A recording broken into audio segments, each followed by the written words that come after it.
Falcon পরিবারের ব্যবসায়িক বৈঠক বুধবার অনুষ্ঠিত। বিস্তারিত থাকছে আকসেদ আলীর প্রতিবেদনে।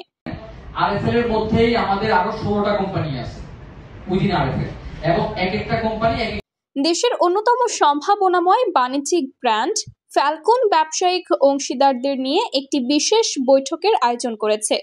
ফ্যালকন ব্যবসায়িক বৈঠক শিরোনামের এই আয়োজন আগামী বুধবার 9 জুলাই অনুষ্ঠিত হয়। ফ্যালকন পরিবার জানিয়েছে, ব্যবসায়িক সহযোগী ও শুভান্যুধ্যায়ীদের বিশ্বাস ও আস্থার ভিত্তিতেই এই বৈঠকের আয়োজন। উদ্দেশ্য হচ্ছে পারস্পরিক সম্পর্ক আরও সুদৃঢ় করা এবং ব্যবসায়িক সমৃদ্ধির নতুন দিক উন্মোচন।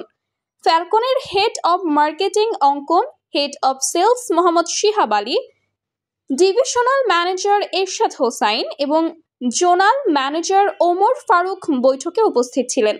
এছাড়া উপস্থিত ছিলেন Satata engineering workshop and PVC ডোরের ম্যানেজিং ডিরেক্টর মোহাম্মদ রফিকুল ইসলাম এবং লাবণ্য গ্লাস ফেয়ারের পরিচালক সিদ্দিক সাহেব ইত্যাদি। গ্লাস হাউসের প্রতিষ্ঠাতা পরিচালক মোহাম্মদ রিপন মাহমুদ, বিশিষ্ট ব্যবসায়ী রূপা আহমেদ অনুষ্ঠানে যোগ দেন।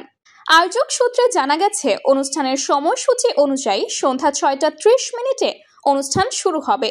সন্ধ্যা 6:45 অনুষ্ঠিত হবে মূল ব্যবসায়িক আলোচনা ও মত বিনিময় পর্ব। রাত 8:30 নৈশভোজ পরিবেশনের মধ্য দিয়ে অনুষ্ঠান শেষ হয়েছে। ফ্যালকন পরিবার জানিয়েছে, আমরা বিশ্বাস করি আমাদের প্রতিটি সহযোগী আমাদের পরিবারের অংশ।